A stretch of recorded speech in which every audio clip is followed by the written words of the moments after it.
తక్కువ సమయంలో ఎక్కువ ఇన్ఫర్మేషన్ తెలుసుకోవడమే స్మార్ట్ పీపుల్ చేసే పని. న్యూస్ పేపర్ లాంటి క్లారిటీ, న్యూస్ ఛానల్స్ కంటే క్వాలిటీ. ఏంటి ఇంకేంటి? 4 Sides TV app download it. Good evening, welcome to 4 Sides TV. You're watching prime news with me Avinash Janagama. బులెటిన్లో ముందుగా హెడ్లైన్స్. కాంగ్రెస్ ప్రజాపాలన కృతజ్ఞత సభ పెద్ద ఎత్తున తరలివచ్చి విజయవంతం చేయాలి.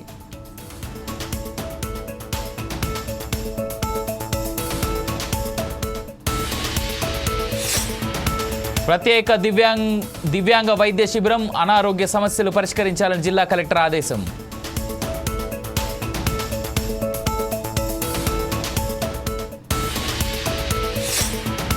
సీఎం రేవంత్ రెడ్డిపై మాజీ ఎమ్మెల్యే కీలక వ్యాఖ్యలు, హామీలు అమలు తప్పించుకోవడానికి ప్రయత్నం.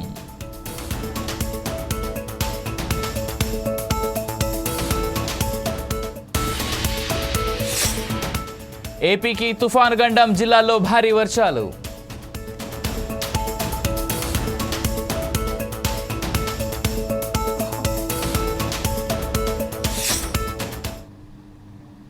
డీటెయిల్స్ చూద్దాం. అనకాపల్లి జిల్లా పరవాడ జేఎన్ ఫార్మాసిటీ ఎంఎస్ఆర్ఎంలో అనకాపల్లి జిల్లా పోలీస్ సిబ్బందికి గత 3 రోజులుగా నిర్వహిస్తున్న సేఫ్టీ, ఫైర్ ఫైటింగ్, రెస్క్యూ తదితర అంశాల మీద ఇస్తున్న శిక్షల ముగింపు కార్యక్రమం జరిగింది. ముఖ్య అతిథిగా విశాఖ రేంజ్ డీఐజీ గోపీనాథ్ జెట్టి పాల్గొన్నారు. అనకాపల్లి జిల్లా ఎస్పీ తుహిన్ సిన్హా కార్యక్రమంలో పాల్గొన్నారు. పోలీస్ సిబ్బందికి వివిధ అంశాల మీద ట్రైనింగ్ ఇచ్చిన ఫ్యాకల్టీస్కి జ్ఞాపికలు అందజేశారు. పోలీస్ సిబ్బందిలో కొందరు fire suits, rescue suits, chemical suits, respiratory protection equipments తదితర ఎక్విప్మెంట్స్ ఉపయోగించిన వారితో డీఐజీ వివరాలు తెలుసుకున్నారు. యాక్సిడెంట్ జరిగింది అనగానే వెంటనే ఆ స్పాట్కి వెళ్ళిపోతాం. ఆతృతతో అక్కడ ఏదో జరిగింది, దాన్ని వెంటనే అక్కడ ఉన్నటువంటి వాళ్ళని రెస్క్యూ చేయాలని చెప్పి. బట్ ఆ సమయంలో మన దగ్గర ఎలాంటి సేఫ్టీ, ప్రొటెక్టివ్ గేర్ కానీ ఏమీ ఉండదు. అక్కడ మరి రియాక్టర్ బ్లాస్ట్ అయిందా, లేకపోతే గ్యాస్ ఏమన్నా పాయిజనస్ గ్యాస్ లీక్ అయిందా అనే విషయం కూడా తెలుసుకోకుండా, అవేర్నెస్ లేకుండా మనం అక్కడికి వెళ్ళిపోవడం వల్ల అవతల వాళ్ళని రక్షించాల్సిన బాధ్యత మన మీద ఉన్నప్పటికీ వాళ్ళని రక్షించకపోగా మన ప్రాణాలు కూడా పోయేటువంటి పరిస్థితులు ఉన్నాయి. కాబట్టి సో దాని నుంచి చాలా పాఠాలు మనం అలాంటి వాతావరణం నుంచి చాలా పాఠాలు కూడా నేర్చుకోవాలి. చాలా వరకు ప్రతి ఇండస్ట్రీలో కూడా కొంతమంది ట్రైన్డ్, ఈ ఇండస్ట్రీ సేఫ్టీకి సంబంధించి ట్రైన్డ్ ఆఫీసర్స్ ఉన్నారు. ఈ ఎమర్జెన్సీ రెస్పాన్స్ టీమ్స్ కూడా పనిచేస్తున్నాయి. అక్కడ కావాల్సినటువంటి ఎక్విప్మెంట్ కూడా పెట్టున్నారు. బట్ అయినప్పటికీ కూడా మనకి ఏదైనా ఇన్సిడెంట్ జరిగినప్పుడు వాటిని వాడడం కానీ, వాటిని వాడి అక్కడ ఉన్నటువంటి స్టాఫ్ కానీ, అక్కడ పనిచేస్తున్నటువంటి సిబ్బందిని రక్షించడం కానీ, లేకపోతే ఈ ప్రమాదాన్ని ప్రజలకు ఇచ్చిన హామీల నుంచి తప్పించుకోవడానికి సీఎం రేవంత్ రెడ్డి చూస్తున్నారని మాజీ ఎమ్మెల్యే బాజిరెడ్డి గోవర్ధన్ రెడ్డి మండిపడ్డారు. నిజామాబాద్ బీఆర్ఎస్ కార్యాలయంలో నిర్వహించిన సమావేశంలో ఆయన మాట్లాడారు. కేసీఆర్ కుటుంబంపై కక్ష సాధింపు చర్యలకు పాల్పడుతున్నారని ఆరోపించారు. ఫార్ములా ఈ రేస్తో హైదరాబాద్ ఇమేజ్ పెరిగిందని గుర్తు చేశారు. 700 కోట్ల ఆదాయం రాష్ట్రానికి వచ్చిందని పేర్కొన్నారు. కానీ రేవంత్ తెచ్చిన హైడ్రా వల్ల హైదరాబాద్ రియల్ ఎస్టేట్ పూర్తిగా దెబ్బతిందని విమర్శించారు. ఇప్పటికిప్పుడు ఎన్నికలు జరిగితే ప్రజలు కాంగ్రెస్ను ఓడించి బీఆర్ఎస్కు పట్టం కట్టేందుకు సిద్ధంగా ఉన్నారని జోస్యం చెప్పారు. ఇష్యూ ఉందో అది చాలా హాట్ గా జరుగుతుంది ఈ రాష్ట్రంలో. ఫార్ములా ఈ రేస్ అంటే చాలా మందికి తెలియదు. గత ఫిబ్రవరి 23వ సంవత్సరంలో అప్పుడు కేటీఆర్ గారు టీఆర్ఎస్ ప్రభుత్వం ఉన్నప్పుడు చాలా కష్టపడి ప్రపంచవ్యాప్తంగా ఉన్నటువంటి ప్రసిద్ధి ఉన్నటువంటి ఈ సంస్థను హైదరాబాద్ బ్రాండ్ ఇమేజ్ పెంచడానికి చాలా కష్టపడి హైదరాబాద్ నగరానికి తీసుకురావడం జరిగింది. దీని ముఖ్య ఉద్దేశం ఏంటంటే, ఈరోజు ప్రపంచమంతా కాలుష్యంతో ఉన్నటువంటి నగరాలను కాలుష్య రహిత నగరంగా మార్చాలనే ఉద్దేశంతో ఈ ఫార్ములా ఈ రేస్ తీసుకురావడం వల్ల ఎలక్ట్రిక్ మోటార్లను, ఎలక్ట్రిక్ వెహికల్స్ని ప్రోత్సహించడం చేస్తున్నటువంటి పరిస్థితి అది. ఎలక్ట్రిక్ వెహికల్స్ ప్రోత్సహిస్తే ఈ కాలుష్యం తగ్గిపోయి ప్రజల ఆరోగ్యం బాగుపడుతున్న ఉద్దేశంతో ఈ యొక్క మరి ఈ హైదరాబాద్ నగరానికి ఈ ఫార్ములా ఈ రేస్ను తీసుకోవడం జరిగింది. ఇది గతంలో ప్రపంచవ్యాప్తంగా ఉన్న నగరాలలో కేవలం London, Beijing, Seoul, Moscow, Berlin, Shanghai, Jakarta వంటి పట్టణాలలో ఇది నిర్వహించడం జరిగింది. దీన్ని భారతదేశంలోనే ఎక్కడ జరపకుండా హైదరాబాద్లో మాత్రమే ఆ సంస్థ ఇక్కడ ఎన్నుకోవడానికి గల కారణం కేటీఆర్ గారి కృషి. దానివల్ల ఏం లాభం అంటే దానివల్ల మరి అది నిర్వహించడం వల్ల నిర్వాహకుల అంచనాల ప్రకారంగా రెస్టారెంట్లు, హోటళ్ళు, టూరిజం కవరేజ్ ద్వారా 700 కోట్ల పైగా బిజినెస్ ఫార్ములా, అదేవిధంగా మరి 35,000 మంది దీన్ని వీక్షించడం జరిగింది. 35,000 మందికి ఈ హైదరాబాద్ ఈ ఫ్లెక్స్ వీక్షించిండు. ఫార్ములా ఈ రేస్ను నిర్వహించిన ప్రపంచ ప్రఖ్యాత నగరాల సరసన హైదరాబాద్ చేరడం మనకెంతో గర్వకారణం. ఇవాళ కాంగ్రెస్ ప్రభుత్వం వచ్చిన తర్వాత 1 year తర్వాత దాదాపు 23లో జరిగింది, ఫిబ్రవరిలో దాదాపు 1 year అవుతుంది. ఇక ఫిబ్రవరి వస్తాయి, 1 year కంటే ఎక్కువ అవుతుంది. మరి దీన్ని రద్దు చేసి, ఒప్పందాన్ని రద్దు చేసి దీనిలో అవినీతి జరిగింది, దీని కారకుడు కేటీఆర్ గారని ఒక ముద్ర వేసి ఏసీబీకి పంపడం జరిగింది, గవర్నర్ యొక్క అనుమతి తీసుకొని. నేను అడుగుతున్నాం, బీఆర్ఎస్ పార్టీ అడుగుతుంది, 55 కోట్ల రూపాయలు అఫీషియల్గా ఇచ్చిన మేము మెదక్ జిల్లా ఆసుపత్రిలో నిర్వహించిన ప్రత్యేక దివ్యాంగ వైద్య శిబిరంలో జిల్లా కలెక్టర్ రాహుల్ రాజ్ పాల్గొన్నారు. దివ్యాంగులకు అన్ని విధాల సహాయ సహకారాలు అందిస్తామని, దివ్యాంగులకు ఎలాంటి అనారోగ్య సమస్యలైనా పరిష్కరించాలని, అనారోగ్యంలో ఉన్నవారికి అన్ని రకాల ఉచిత నాణ్యమైన వైద్యం అందించాలని వైద్యాధికారులకు జిల్లా కలెక్టర్ ఆదేశించారు. జిల్లా ఆసుపత్రిలో దివ్యాంగులకు సరైన వైద్యం అందుబాటులో లేకపోతే చికిత్స నిమిత్తం హైదరాబాద్ లాంటి నగరాలకు కూడా పంపిస్తామన్నారు. దివ్యాంగుల సమస్యల పరిష్కారం కోసం ప్రతి నెల 2వ మంగళవారం ప్రత్యేక ప్రజావాణి కార్యక్రమాన్ని నిర్వహిస్తున్నామని గుర్తు చేశారు. దివ్యాంగులు అన్ని అవకాశాలు అందిపుచ్చుకోవాలని దివ్యాంగులకు జిల్లా కలెక్టర్ సూచించారు.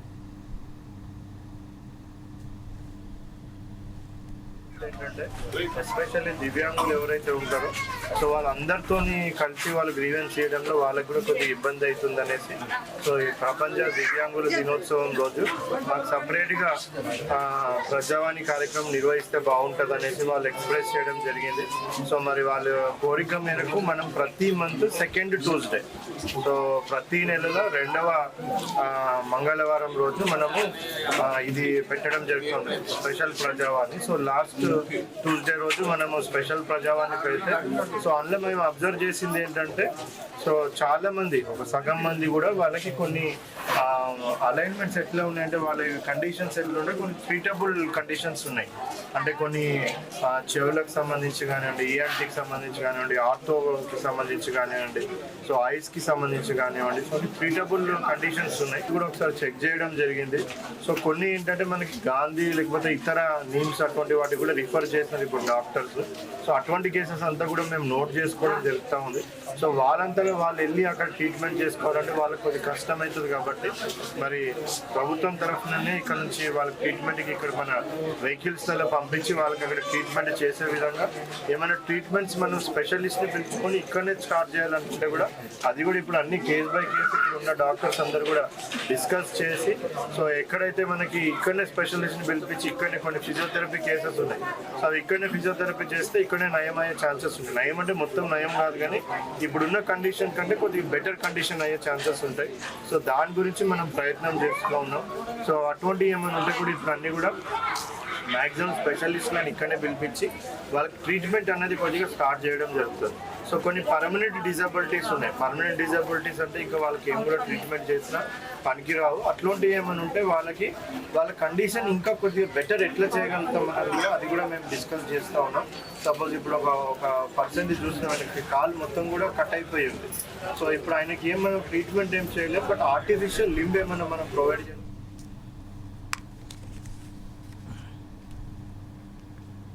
ఉస్మానియా యూనివర్సిటీ ఆర్ట్స్ కళాశాల వద్ద కాంగ్రెస్ ప్రభుత్వం ఏడాది పాలన పూర్తి చేసుకున్న సందర్భంగా కాంగ్రెస్ ప్రజాపాలన కృతజ్ఞత సభ టీపీసీసీ అధికార ప్రతినిధి చెనగాని దయాకర్ ఆధ్వర్యంలో నిర్వహించనున్నారు. సభ ఏర్పాట్లను దయాకర్ పరిశీలించారు. సభకు విద్యార్థులు పెద్ద ఎత్తున తరలివచ్చి విజయవంతం చేయాలని పిలుపునిచ్చారు. సభకు టీపీసీసీ అధ్యక్షుడు మహేష్ కుమార్ గౌడ్, ఇతర రాష్ట్ర మంత్రులు హాజరు కానున్నట్లుగా తెలిపారు. కాంగ్రెస్ ప్రభుత్వం అధికారంలోకి వచ్చిన ఏడాదిలోపే 54,000 ఉద్యోగాలు భర్తీ చేసి విద్యార్థుల జీవితాలలో వెలుగులు నింపిందని వెల్లడించారు.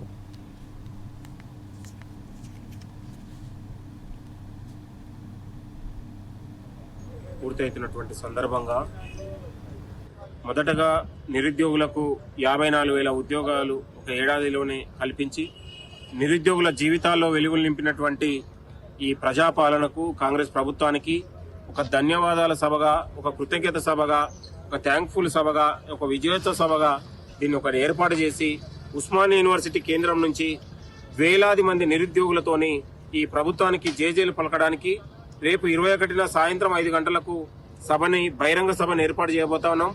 ఈ బహిరంగ సభకు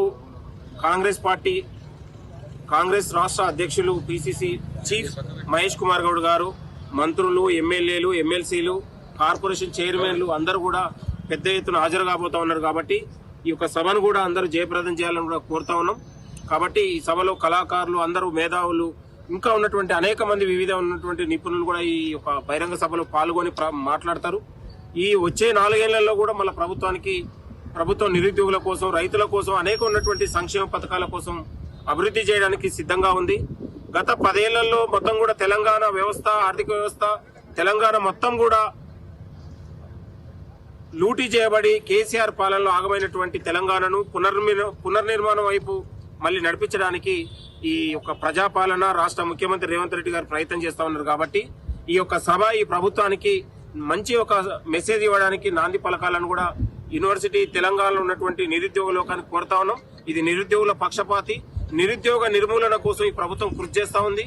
ఒకవైపు ప్రైవేటు రంగంలో, ఒకవైపు ప్రభుత్వ రంగంలో ఉద్యోగాలు ఇవ్వాలనే ఆలోచనతో ఈ ప్రభుత్వం ముందుకెళ్తుంది. కాబట్టి ఈ సభ నిరుద్యోగులు పెద్ద ఎత్తున ఈ యొక్క ప్రభుత్వానికి, ముఖ్యమంత్రి గారికి ధన్యవాదాలు, కృతజ్ఞతలు తెలపాలని రేపు జరిగే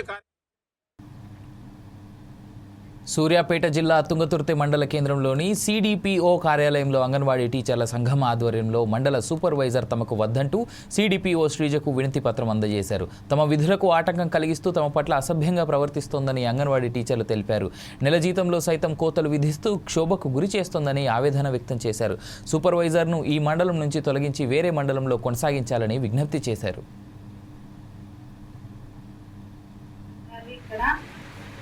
మాతో పాటు అంగన్వాడీ టీచర్గా పనిచేసేది, కానీ ఆ అంగన్వాడీ టీచరు బాధలు, సాధక బాధలు అనేది ఏందో తనకు తెలిసి ఉండి కొంచెం కష్టపడి సరే తను ఒక ఉన్నత స్థాయిగా ఒక సూపర్వైజర్గా పొందిరు, ఉద్యోగరీత్యా పై స్థాయిగా పోయారు. కానీ కింది స్థాయి బాధలు అనేది ఏందో ఈ రోజు గుర్తించుకోలేకపోయింది. గుర్తించుకోకుండా మా మనోభావాల్ని దెబ్బతీస్తూ కొంచెం మా విధులకు ఆటంకాలుగా చేకూరుస్తూ కొంచెం ఎస్సీ ఎస్టీ వాళ్ళని కించపరిచినట్టు మాట్లాడుతూ ఇబ్బందులకు గురి చేసి ఎప్పుడు మాట్లాడినా కూడా తను ఏమని మాట్లాడేదంటే మీకు మెమో ఇస్తా, సాల్ రికార్డ్ చేస్తా, ఏ మాట అయితే మాట్లాడిందో అదే విధంగా గొట్టిపర్తి సెక్టార్లో ఈ రోజు సాల్ రికార్డ్ చేయడం జరిగింది 6గురికి. వాళ్ళ పరిస్థితి ఏంది? ఈ రోజు మేము ఈ చిన్న ఉద్యోగం చేసుకుంటూ దీంట్లో డబ్బులు కట్ అయితే ఈ రూపాయికి ఇంకో రూపాయి వస్తే మాకు ఇంట్లో గడిచిపోతుంది అనే రోజులు ఇది. ఇందులోనే కట్ అయిపోతే మా పరిస్థితి ఏంది? కాబట్టి మాకు ఆ సూపర్వైజర్ చాలా ఆమెతో మేము విధులకు ఆటంకాలు జరుగుతున్నాయి. మాకు ఆ సూపర్వైజర్ మా మండలం వద్దు, ప్రాజెక్టు వద్దు, మార్చాలని మేము కోరుచున్నాము. ఆమె వల్ల చాలా సఫర్ అయిపోతున్నాం. ఏ టీచర్ కానీ ఉద్యోగం చేయడానికి ఆసక్తిగా లేదు. డాక్టర్ బిఆర్ అంబేద్కర్ కోనసీమ జిల్లా రావులపాలెం మండలం కోమరాజులంక గ్రామంలో తాలి పేరుతో వంచిన వ్యక్తి నుంచి న్యాయం కావాలని కోరుతూ గత వారం రోజుల నుంచి న్యాయ పోరాటం చేస్తున్న మహిళ ఇంటిపై అర్ధరాత్రి 1 గంట సమయంలో మహిళా పోలీస్ ఎస్కాట్ లేకుండా అమ్మాయిని ఇంటి నుంచి రావులపాలెం పోలీస్ స్టేషన్కు తరలించడం, అన్యాయాన్ని ప్రశ్నించిన వారిని హౌస్ అరెస్ట్ చేయడంపై రాష్ట్ర గౌడ సంఘం వర్కింగ్ ప్రెసిడెంట్ మట్ట వీరబాబు గౌడ్ ధ్వజమెత్తారు. పోలీస్ అధికార యంత్రాంగం ఏకపక్షంగా వ్యవహరించడంపై నిప్పులు చెరిగారు. బాధితురాలికి సత్వర న్యాయం చేకూర్చాల్సిందిగా ముఖ్యమంత్రి, డిప్యూటీ సీఎంలకు విజ్ఞప్తి చేశారు.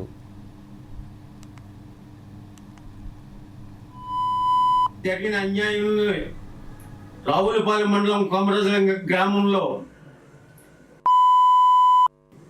అదే గ్రామానికి చెందిన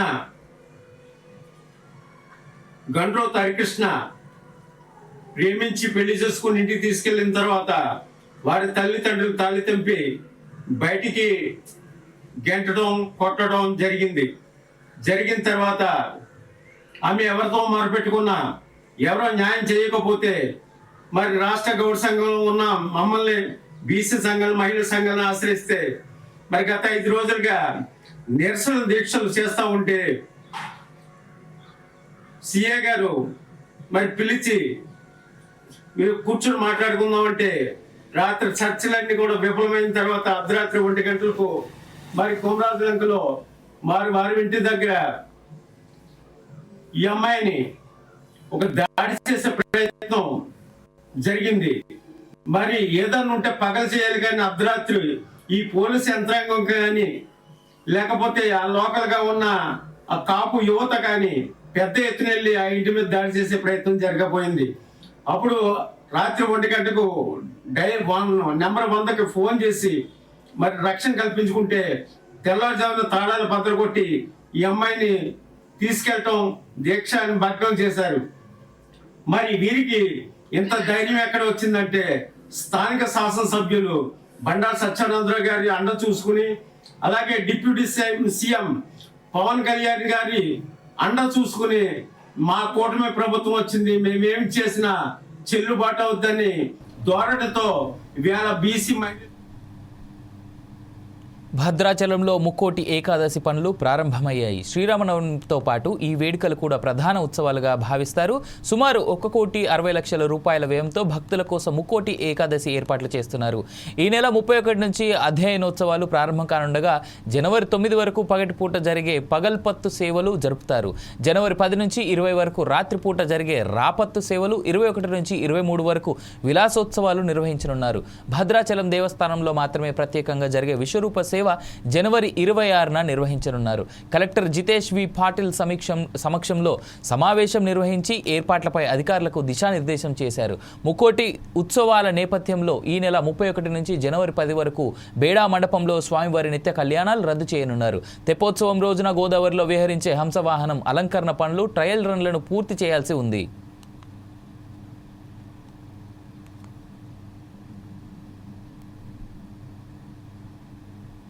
హాజరవుతారు కాబట్టి తెప్పోత్సవం దగ్గరికి కూడా దాదాపుగా 2 చోట్ల దేవాలయ ప్రాంగణంలో అంటే మనకు ఇక్కడ దేవుడి దర్శించుకునే అవకాశం ఉంది.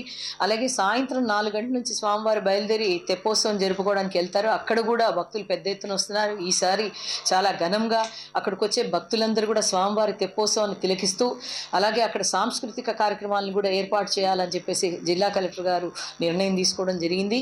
తెప్పకు ముందుగా అక్కడ వచ్చే భక్తులందరికీ కూడా భక్తితో కూడినటువంటి కార్యక్రమాన్ని వారు ఏర్పాటు చేయాలని కోరుకుంటున్నారు పెద్ద ఎత్తున. అలాగే మనకు అక్కడికి వచ్చే భక్తులు తిలకించేందుకు వచ్చినప్పుడు తెప్ప ఎలా తిరుగుతూ ఉంటుందో ఆ సమయంలో తెప్పని కూడా అలంకరణ చేస్తాం, మనం విద్యుత్ అలంకరణ చేస్తాము. దానికి సంబంధించి బాగా అందంగా కనిపించే విధంగా తీసుకుంటాము దాన్ని.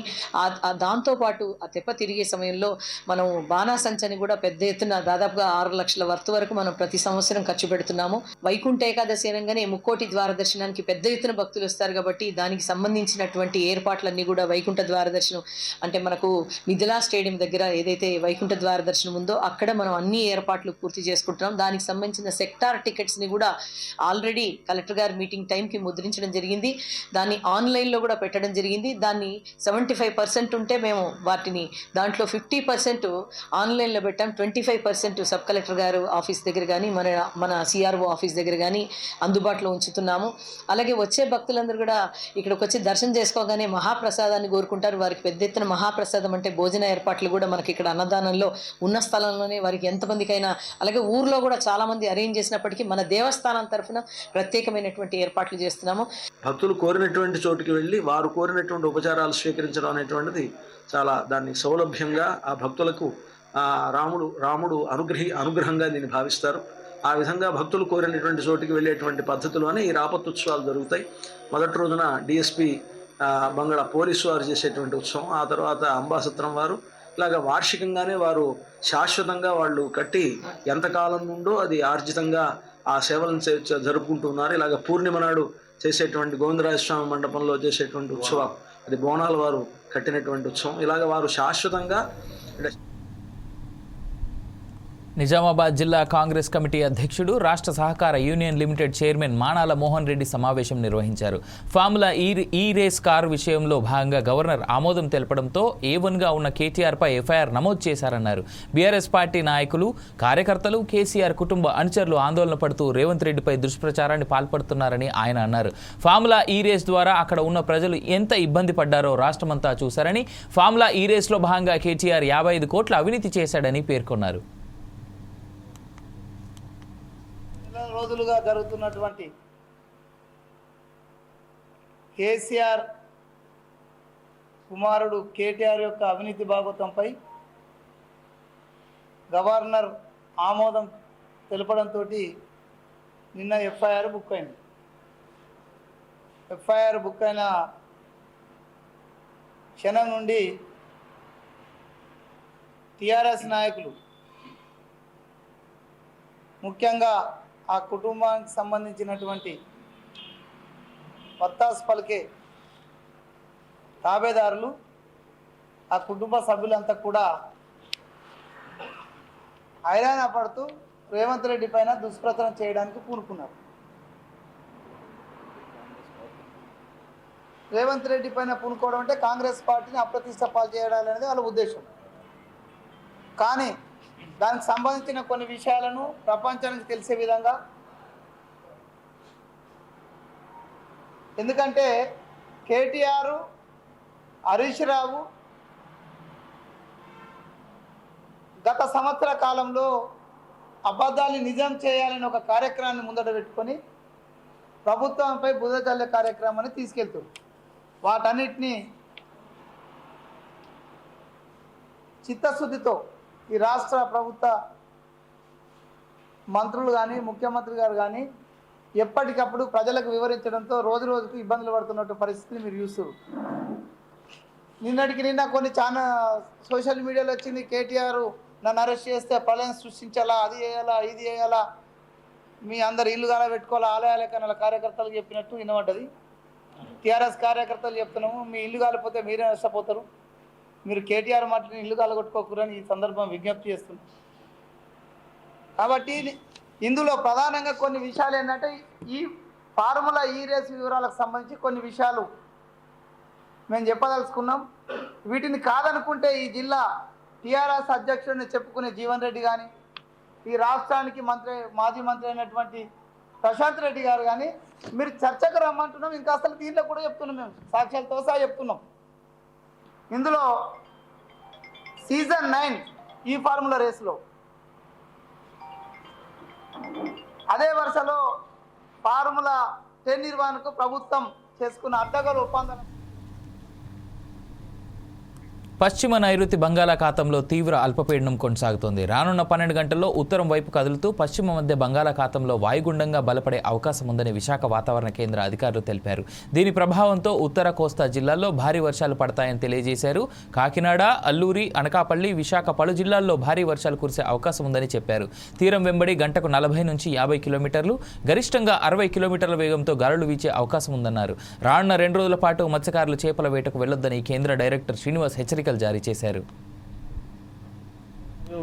పశ్చిమ మధ్య బంగాళాఖాతంలో ఉన్నటువంటి తీవ్ర అల్పపీడనం అది నియర్లీ నార్త్ వెస్ట్ డైరెక్షన్ లో వెళ్తూ అది ఈ రోజు ఉదయానికి సుమారు west central bay of Bengal and adjoining south west bay of Bengal లో తీవ్ర అల్పపీడనంగా కొనసాగుతోంది.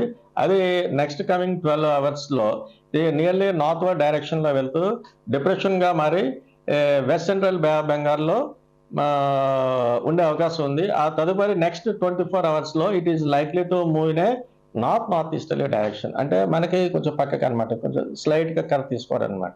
అంటే డబ్ల్యూసీబీలో west central bay of Bengal next 12 అవర్స్లో డిప్రెషన్గా మారి నెక్స్ట్ 24 అవర్స్ పీరియడ్లో అది మరలా డైరెక్షన్ నార్త్ ఈస్ట్ డైరెక్షన్లో వెళ్ళే ఛాన్స్ అయితే ఉంది, అది డిప్రెషన్గానే.